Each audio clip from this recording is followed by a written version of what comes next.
அப்பாவை போய் பார்த்தா கொஞ்சம் சந்தோஷமா இருக்கும்.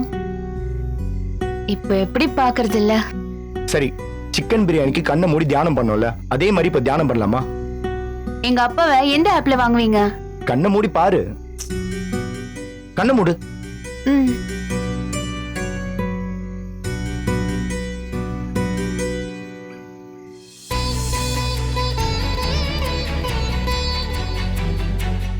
கண்ணம்மா, பவுடரும் மல்லிகைப்பூ சென்ட்டும் கலந்த மாதிரி ஒரு வாசம் வருமே.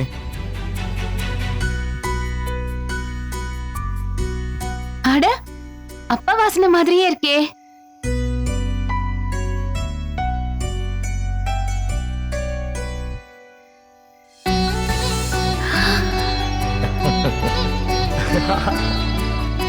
அப்பா, அப்பா எப்ப வந்தீங்க? ஆர்டர் கொடுத்தேன், இப்பதான் வந்து டெலிவரி பண்ணாங்க. மாப்பிள்ளைக்கு எப்பவுமே தமாஸ் தான். மாப்பிள்ளை தான் எனக்கு போன் பண்ணி வர சொன்னாரு. கண்ணம்மாவுக்கு மனசு சரியில்லைன்னு சொல்லிருப்பாரே. கண்ணம்மாவை யாரோ டார்ச்சர் பண்ணாங்கன்னு சொல்லிருப்பாரே. அதான் உன்னை டார்ச்சர் பண்ணதை நானே பார்த்தனே. மாப்பிள்ளை நான் உன் கூட மனசு விட்டு பேசணும்னு விரும்புறாரு. அந்த வீட்லயாவது நீ என் கைக்குள்ள இருந்தம்மா. உன் கண்ணீர் ஈரம் காயறதுக்குள்ள தொடக்க வசதி இருந்துச்சு. ஆனா இப்போ நீ ரொம்ப தூரத்துல இருக்கம்மா. நீயே என்ன நடந்துச்சுன்னு சொன்னாதான் எனக்கு தெரியும். சும்மா சொல்றாருப்பா அவரு. குழந்தைய நல்லா பாத்துக்கணுங்கிறதுக்காக அத கையை விட்டு இறக்காம வச்சிருப்பாங்கல்ல, அந்த மாதிரி என்ன வச்சுக்கணும்னு நினைக்கிறாரு. ஓடி ஆடி விளையாடுறப்ப சின்ன சின்னதா அடிபடதான் செய்யும். அதே மாதிரிதான்ப்பா குடும்பத்துல சின்ன சின்ன சிக்கல் இருக்கதான் செய்யும். அங்க இருக்கிற மாதிரி இங்கேயும் உன்னை தொல்லை பண்றாங்களாமா? இல்லப்பா, எங்க வீட்டை பத்தி உங்களுக்கு தெரியாதே. அங்க எனக்குன்னு ஒரு ரூம் இருக்கு. அந்த ரூம்க்கு கூட ஒரு பேர் வச்சிருக்கோம் தெரியுமா? என்ன பேரு?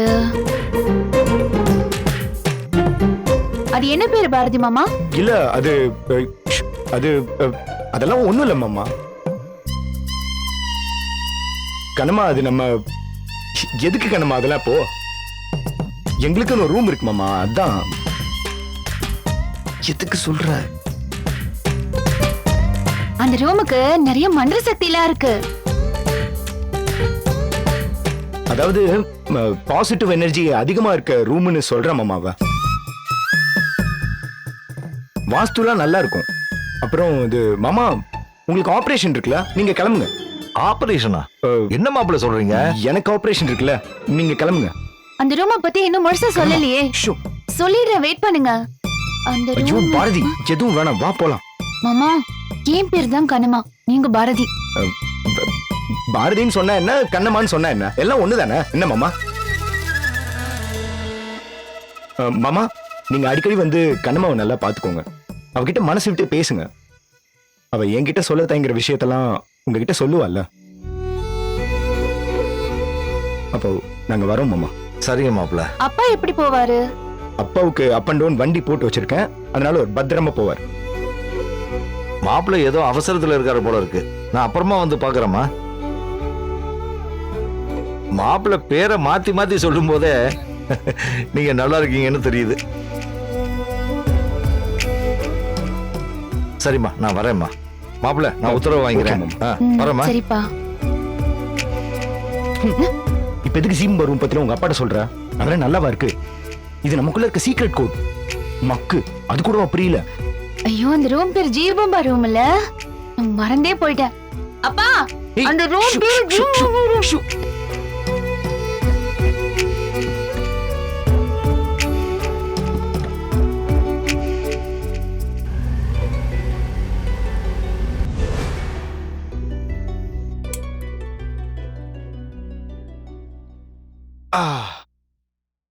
படத்துக்கு போயிட்டு கோயிலுக்கு போலான்னு எப்படி முடிவு எடுத்தீங்க? இன்னைக்கு உன்னை முழுமையா சந்தோஷப்படுத்தணும்னு நினைச்சேன். கோவிலுக்கு போனா உனக்கு பிடிக்கும்னு தோணுச்சு. பிடிச்சிருந்ததுல? ரொம்ப பிடிச்சிருந்தது.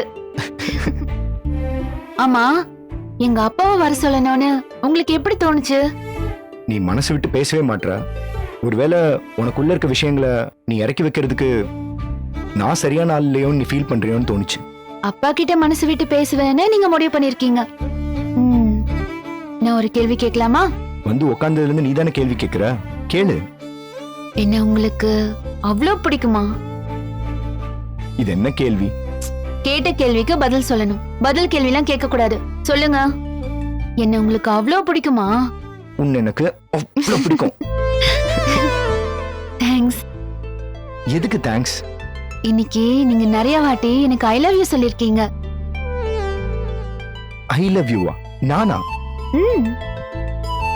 நான் உன்னை லவ் பண்ண காலத்திலே ஐ லவ் யூ சொன்னதில்ல. ஆனா இப்போ அடிக்கடி சொல்றீங்க. எனக்கு ஒண்ணுமே புரியல. கனிவா பார்த்திருப்பேன், காதலா பேசியிருப்பேன்.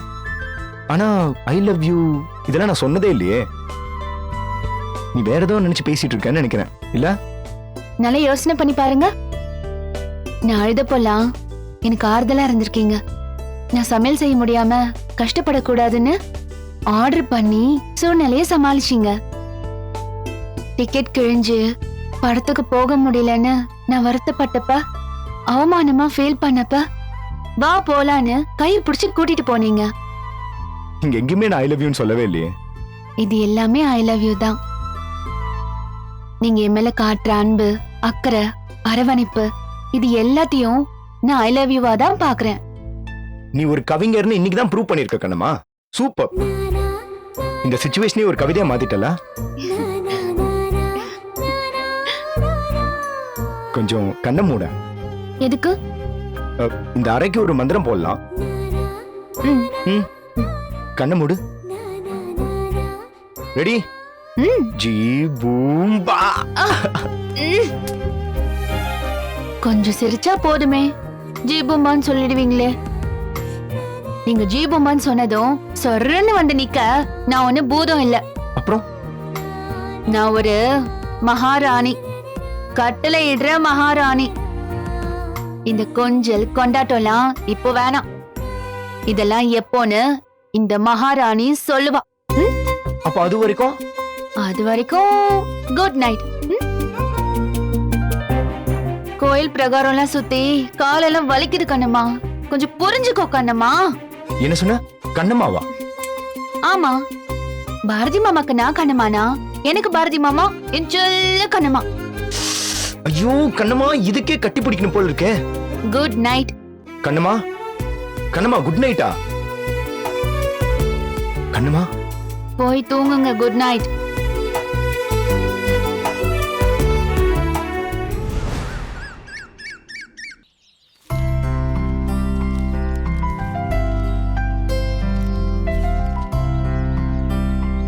காலை வணக்கம் மாமா. இனிய காலை வணக்கம். இன்னைக்கு உங்க wake up late, walking late, news ரீடிங்கும் லேட்டு, அதனால காஃபியும் லேட்டு.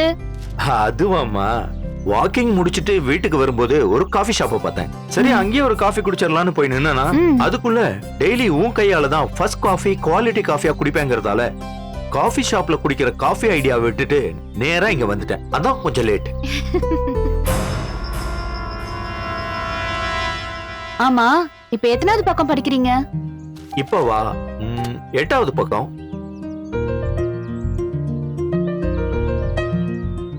ஓகே, 11வது பக்கம் வரதுக்குள்ள உங்களுக்கு கம்ம கம்மன்னு ஒரு காஃபியோட வரேன். ம், அப்புறம் மாமா, விளம்பரம் வரைக்கும் எதையும் விடாம படிக்கணும். ஏன்னா பாலே இனிமேதான் காய்ச்சணும். சரிம்மா. Take your own time. அசைவ ஓட்டலுக்கு புரோட்டா மாஸ்டர் தேவை. மாசம் 10 முதல் 15,000 சம்பளம். தங்குமிடம் உணவு இலவசம். இல்லம்மா, நீதான் காஃபி வர வரைக்கும் விளம்பரத்தை கூட விடாம படிங்கனால அதான் படிச்சிட்டு இருக்கேன்.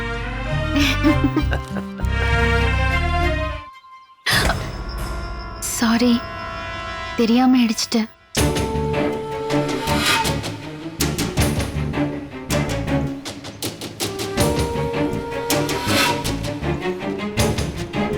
குட் மார்னிங் மாமா. Very good மார்னிங்மா.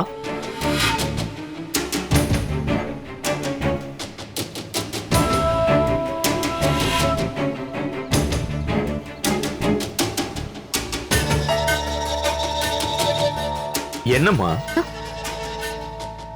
பேப்பர் படிக்கிறியா? இல்ல மாமா, உங்ககிட்ட கொஞ்சம் பேசணும். என்கிட்ட பேசணுமா? என்கிட்ட என்னம்மா பேசணும்? இல்ல நானும் வந்ததுல இருந்து பாக்குறேன், நீங்க என்கிட்ட எதுவுமே கேட்க மாட்டேங்கிறீங்க. புரியலம்மா. நான் உங்ககிட்ட என்ன கேட்கணும்? இல்ல மாமா, ஒரு மருமகங்கிற முறையில ஒரு தண்ணி வேணும், காஃபி வேணும்னு எதுவுமே கேக்குறது இல்லையே. ஓஹோ, அத கேக்குறியா? உட்கார்ந்து பேசலாமா? ப்ளீஸ் உட்காரு. உட்காருமா. இப்ப கேளு. இல்ல மாமா, ஒரு மருமகங்கிற முறையில நீங்க என்கிட்ட எதுவுமே கேக்குறது இல்ல, எந்த வேலையும் சொல்றதும் இல்லையே, அதான் ஏன்னு கேக்குறேன். உங்ககிட்ட நான் என்னம்மா சொல்ல முடியும்? உன்னை பாத்துக்கிறதுக்கே நீ ஒரு வேலைக்காரி வச்சிருக்க. தன்னை பாத்துக்க ஒரு வேலைக்காரி வச்சிருக்கிற ஒரு முதலாளி கிட்ட நான் என்னமா கேட்க முடியும் சொல்லு? வேலைக்கு ஆள்லாம் நான் கேட்கல மாமா, அது அம்மா எடுத்த முடிவு.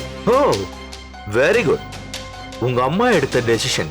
சோ அப்படின்னா இது நாள் வரைக்கும் நீங்க செல்ஃப் டெசிஷன் எடுக்கல. ஓனா முடிவெடுக்காதவங்கள இன்னைக்கு வரைக்கும் நான் ஒரு குழந்தையா தான் பாக்குறேன். நான் ஒரு உண்மையை சொல்லட்டுமா? இது நாள் வரைக்கும் என் ஃபேக்டரியிலேயே நான் சைல்ட் லேபர் வச்சுக்கல. அப்படி இருக்கும்போது வீட்டுல நான் உனக்கு வேலை சொன்னேன்னு வெய்ய, அது சைல்ட் லேபர் ஆக்ட்ல வராது. நிம்மிய வேணா அனுப்பிடுவா மாமா? அச்சோ, ஐ டிடன்ட் மீன் இட். அது உன் இஷ்டம். அதுல நான் கருத்து சொல்ல எதுவும் இல்லை. இங்க பாருமா, எனக்குன்னு ஒரு எல்லை இருக்கு. அதை தாண்டி நான் நிச்சயமா வரமாட்டேன். இல்ல மாமா, நான் உங்க சின்ன மகனோட மனைவி. மூத்த மருமக கண்ணம்மா கிட்ட என்னென்ன உரிமை இருக்கோ அதே உரிமை என்கிட்டயும் இருக்கு மாமா. நீங்க என்கிட்டயும் வேலை சொல்லலாம். அப்படியாமா? சரி, அப்படி எனக்கு தேவைப்பட்டா நிச்சயமா உங்ககிட்ட கேட்கறேன். சரியா? அஞ்சலி, இப்பதான் புதுசா வீட்டுக்கு வந்திருக்க. முதல்ல வீட்டு சிச்சுவேஷனுக்கு அடாப்ட் ஆயிக்கோ. வீட்டுல இருக்கிறவங்க எல்லாரையும் புரிஞ்சுக்க, அதுக்கப்புறம் வேலை செய். ஓகே? சரிங்க மாமா, நான் வரேன்.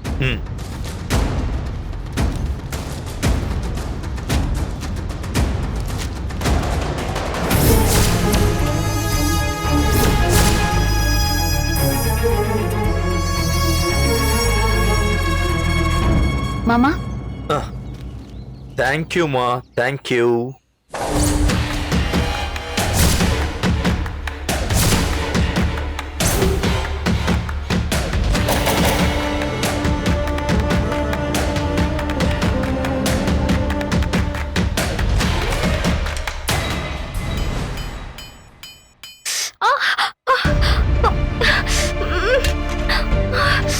என்னம்மா, என்னாச்சு?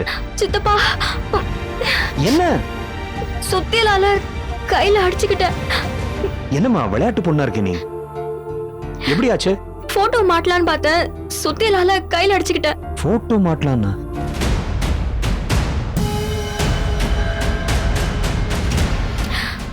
ஏன் அடிச்சுக்க மாட்டேன்? இந்த போட்டோவை நீ மாட்டணும்னு நினைச்சது தப்பு. என்ன சித்தப்பா சொல்றீங்க? இந்த வீட்டுக்குள்ள இந்த போட்டோ மாட்டக்கூடாது. ஏன்? இது பாரு அன்பா, இவ்வளவு நீ அமெரிக்கால இருந்த, அங்க நீ யார் என்னன்னு எதுவும் தெரியாது. அங்க யாரும் உன்னை கண்டுக்கவும் மாட்டாங்க. ஆனா இங்க அப்படி கிடையாது. சித்தப்பா, இது யாரோட போட்டோ? பாரதியோட போட்டோ. பாரதி தானே என்னோட வாழ்க்கை. பாரதி தான் உன்னோட வாழ்க்கைன்னு உனக்குள்ள இருக்கிற கனவு. ஆனா இது இங்க யாருக்கும் தெரியாது இல்ல?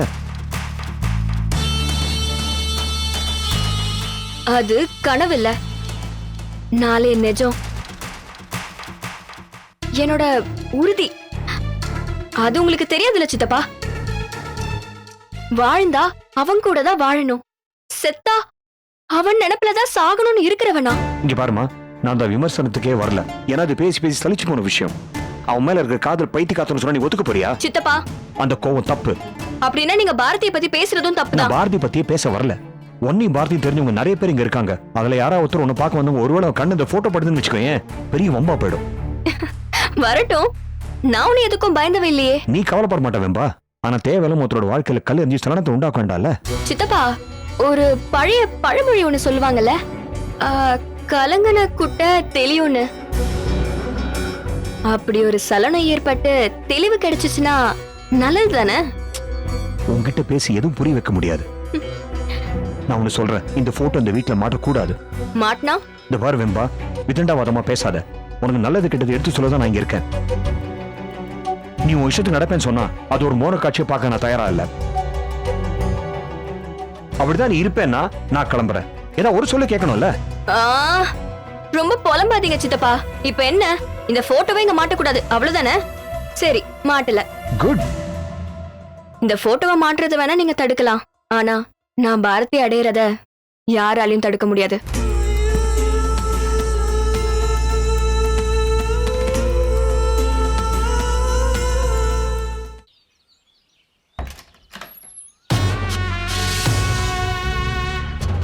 இங்க இருக்கீங்களா?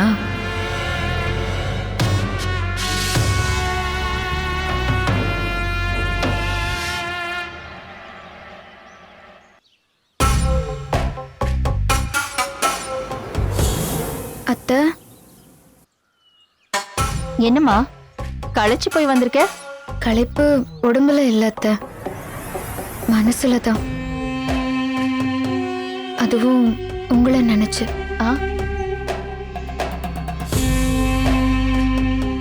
என்ன நினைச்சா? ம், எதுக்கு?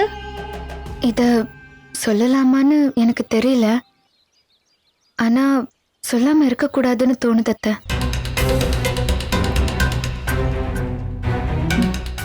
வெளிப்படையா மனசுல என்ன நினைக்கிறியோ அத சொல்லுமா.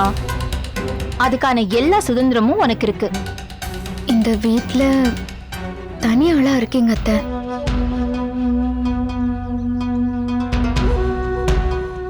அப்படின்னா வீட்ல எல்லாரும் ஒரு கட்சியா இருக்காங்க, நீங்க மட்டும் தனியாவே இருக்கீங்க.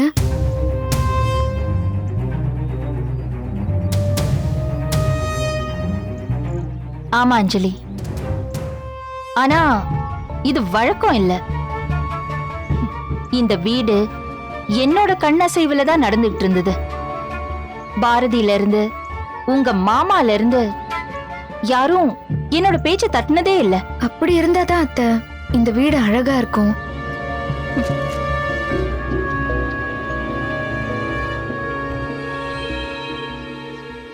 அந்த அழகுதான் கெட்டு போச்சேம்மா. வர வழியில மாமா கிட்ட பேசின அத்தை. அவரும் இப்ப பழைய மாதிரி இல்ல. பாரதி கல்யாணம் பண்ணிட்டு வரதுக்கு முன்னாடி இங்க எல்லாமே சரியாதான் இருந்துச்சு. என்னைக்கு அவ இந்த வீட்ல காலடி எடுத்து வச்சாலோ அன்னைக்கே இந்த வீட்டுக்கு கெட்ட நேரம் பிடிச்சிருச்சு.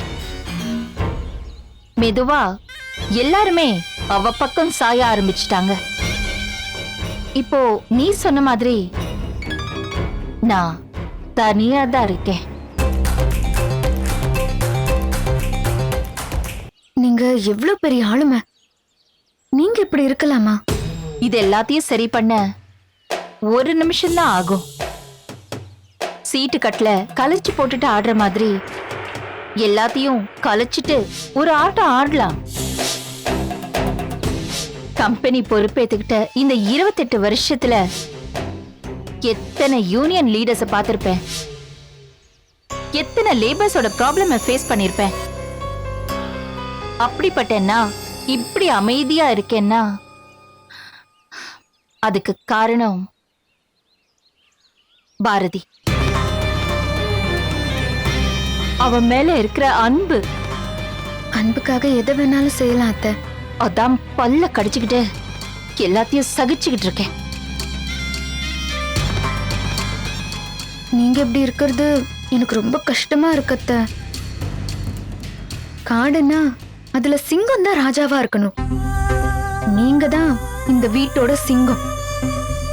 நீங்க இப்படி ஒதுங்கி இருக்கிறது பர்சனலாவே எனக்கு பிடிக்கல அத்தை.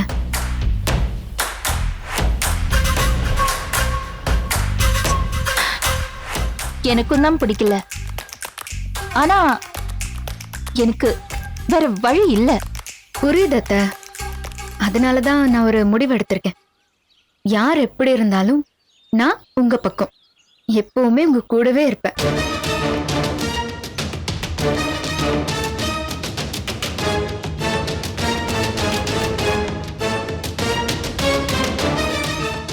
எனக்கு தெரியும் அஞ்சலி, நீ எப்பவுமே என் கூடயே இருப்பேன்னு எனக்கு நல்லா தெரியும்.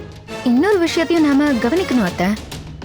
நாம எந்த அன்புக்காக இதையெல்லாம் சகிச்சுட்டு இருக்கோமோ அவங்க சந்தோஷமா இருக்காங்களான்னு தெரிஞ்சுக்கணும். இல்லைன்னா நம்ம சகிப்புத்தன்மை எல்லாமே வீணா போயிடும் அத்தை. நீ பாரதிய பத்தி சொல்றியா? பாரதி மாமா பத்தியும் தான் சொல்றேன். எனக்கு புரியல அஞ்சலி. முதல்ல இந்த வீடு மறுபடியும் உங்க பேச்ச கேட்கணும் அத்தை. அப்புறம் நீங்க அன்பு செலுத்துற பாரதி மாமாவும் சந்தோஷமா இருக்கணும். இந்த ரெண்டும் தான் எனக்கு முக்கியம். கூடிய சீக்கிரமே நடக்கும் அத்தை. அதான் உங்க அதிர்ஷ்டக்கார மருமக உங்க பக்கத்துல இருக்கனே.